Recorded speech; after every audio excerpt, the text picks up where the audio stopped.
আমি তামিম ইকবাল খানের diehard fan ছিলাম। সাকিব আল হাসান বিশ্বসেরা ক্রিকেটার হলেও তার কিছু আচরণের জন্য তার ভক্ত হতে পারেনি। তবে 2023 সাল থেকে তামিম ইকবাল খানের যেই আচরণ আস্তে আস্তে বের হয়ে আসছে, আমরা সত্যি সারপ্রাইজ হচ্ছি। বেশি লাগতে যেও না সাব্বির, বেশি লাগতে যেও না, বেশি লাগতে যেও না, একদম পিছন দিয়ে ঢুকিয়ে দিব। আমার সাথে বেশি লাগতে আইসো না। সাব্বির রহমানকে থ্রেট দিয়ে এই কথাগুলো মাঠের মধ্যে উচ্চস্বরে বলছিল তামিম ইকবাল খান। ঢাকার অধিনায়ক পেরেরা না থাকলে হয়তোবা অঘটন ঘটে যেত। তামিম সিনিয়র প্লেয়ার হিসেবে এমন আচরণ কখনো আশা করিনি তামিম ইকবালের কাছ থেকে। সিলেট স্টেডিয়ামে রংপুরের অ্যালেক্স হেলের বিপক্ষে মারামারি অবস্থায় চলে গিয়েছিল, সে আচরণটাও আমরা দেখতে পেয়েছি। আর কত তামিম ইকবাল খান, প্রথমে অ্যালেক্স হেলসের সাথে, তারপর সাব্বির রহমানের সাথে, তারপর ম্যাচ সেরা পুরস্কার নিতে না যাওয়া। দেশের ক্রিকেটকে নিয়ে আপনি সিনেমিনি খেলছেন। পর্দলুক তামিম ইকবাল খান, এর শেষ কোথায় আমরা কি জানতে পারি? 2006 থেকে 2024 কোনো জুনিয়র প্লেয়ারের মুখে শুনি নাই সাকিবের বিরুদ্ধে একটা শব্দ।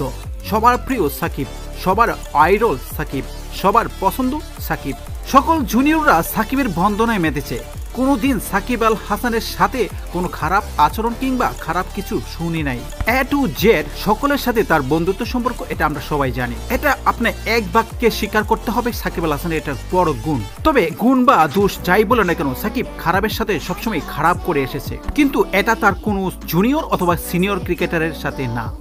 যুবদল অধিনায়ক যারা ছিল 2012 এনামুল হক বিজয়, 2014 মোসাদ্দেক হোসেন, 2016 মিরাজ, 2018 সাইফ হাসান, 2022 রাকিবুল হাসান, 2024 মাহফুজুর রাগবি কিংবা বর্তমানে আজিজুল হাকিম সহ সবার এক বাক্যে স্বীকার সবার প্রিয় সাকিব। 2006 সালের পর থেকে জুনিয়রদের মধ্যে তাইজুল ছাড়া কেউ বলতে শুনি নাই যে তার প্রিয় তামিম ইকবাল খান। তামিম ইকবাল খান গত বিশ্বকাপের আগের ক্যাপ্টেন্সি ছাড়া বিশ্বকাপে সুযোগ না পাওয়া, অপেশাদারিত্ব আচরণ। খান সাহেবের বয়স মাত্র 35। নিজের ইগোকে ধরে রাখতে সে জাতীয় দলে ফিরবে না। সে নিজের ইগোকে ধরে রাখতে একটার পর একটা অহেতুক বিতর্ক কর্মকাণ্ড করিয়ে যাচ্ছে। তখনকার সেরা ক্রিকেটের প্রথম আইডল আশরাফুলকে পিটাইতে গিয়েছিল ঘরোয়া লিগের খেলায়। সারায়ান নাফিস তো তার পরিবারের বিরুদ্ধে সারা জীবন বলে গিয়েছে। তামিম ইকবাল দেশসেরা ওপেনার, এটা এক বাক্যে আমরা স্বীকার করি। 2023 সালের পর থেকে সে আদৌ পর্যন্ত নিজের ইগোকে বাঁচিয়ে রাখতে একের পর এক বিতর্কিত কর্মকাণ্ড করে যাচ্ছে এবং ষড়যন্ত্র করে যাচ্ছে গোপনে ক্রিকেট পাড়ায়। সে একজন দেশের সেরা ক্রিকেটার, ভবিষ্যতেও সেরা ক্রিকেটার হয়ে একজন থাকবে এ দেশের হয়ে। তবে তামিমের ইগোর তার ইমেজ সকল ক্রিকেটারের কাছে শূন্য প্রমাণিত করবে। বিশেষ দ্রষ্টব্য, সাকিব কিন্তু বেয়াদবি সব বিসিবির সাথে করেছে, অন্যায়ের বিরুদ্ধে করেছে, কখনো বিসিবির তেলবাজি করে নাই, বিসিবির নাকে দড়ি দিয়ে ঘুরাইছে, প্রতিটা অন্যায়ের প্রতিবাদ করেছে সাকিব।